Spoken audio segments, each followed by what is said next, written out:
1 Corinthians 10:13 says, "But remember that the temptation that comes into your life are not different from what others experience, and God is faithful. He will keep the temptation from becoming so strong that you cannot stand up against it. When you are tempted, He will show you a way out so that you will not give in to it." Alright, you need to understand that nobody cares about your pain as much as you think they do. And that's actually a good news. You need to understand that. While you're expecting the world to stop and acknowledge your struggle, successful people are using their struggle as well to change their world. You need to understand this. Alright?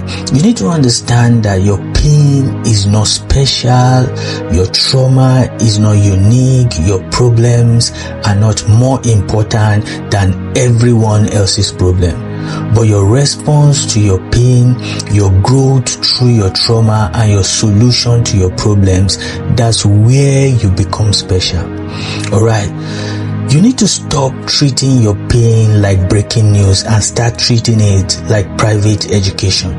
Your pain is not your weakness. Your pain is your private university, and the degree you earn there will determine the level at which you operate in life. You need to understand this. Most people treat pain like a megaphone, broadcasting their struggle to everyone who will listen.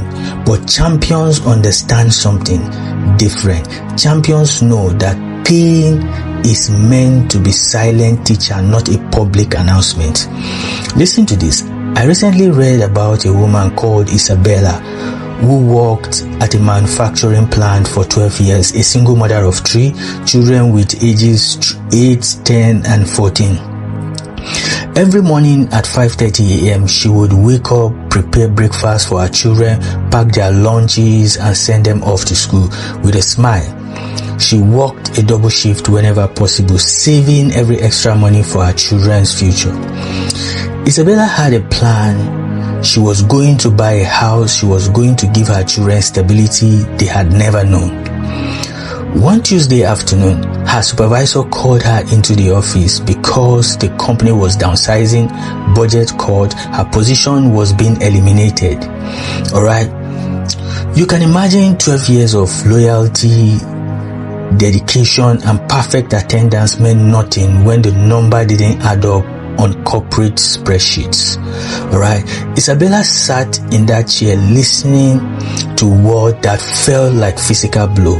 Her saving account was exactly $423. Her rent was due in 2 months. Her children needed school supplies like clothing and food. But here's what separates Isabella from the crowd. Here's what made her story worth telling. When she walked out of that office, when she got into her 15-year-old car that barely started on cold morning, she did not break down. She did not call her sister crying. She did not post her frustration on social media. She sat in that car for 3 minutes, exactly 3 minutes, allowed herself to feel the full weight of her situation. When she started the engine and drove to pick up her children from school, when her 8-year-old son ran to the car with his backpack bouncing behind him, Isabella smiled. When her 10-year-old daughter complained about her maths teacher, Isabella listened and offered encouragement. When her 14-year-old son asked if they could order pizza that week, Isabella said they would see. She did not burden her children with adult problems. She did not make them carry the weight of her fear that night. After her children were asleep, she sat at her kitchen table with a notebook and a pen. She wrote down every skill she possessed, every contact she had made, every opportunity she could pursue.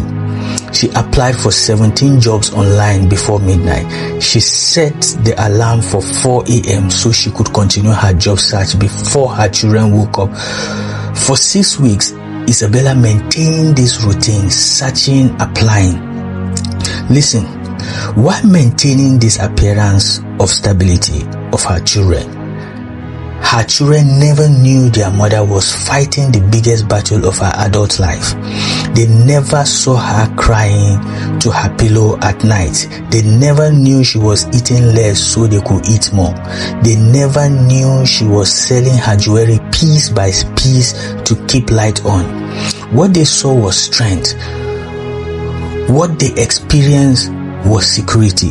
What they learned without realizing they were learning it was how a person could handle crisis with dignity.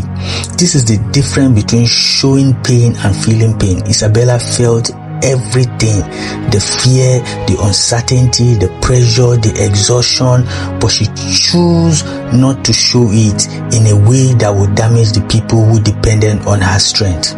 She understood that her pain was her problem to solve, not the children's burden to carry. Alright? Too many people confuse emotional honesty with emotional dumping. They think being real means sharing every trouble, every doubt, every moment of weakness with everyone around them. I will say thank you for watching this video.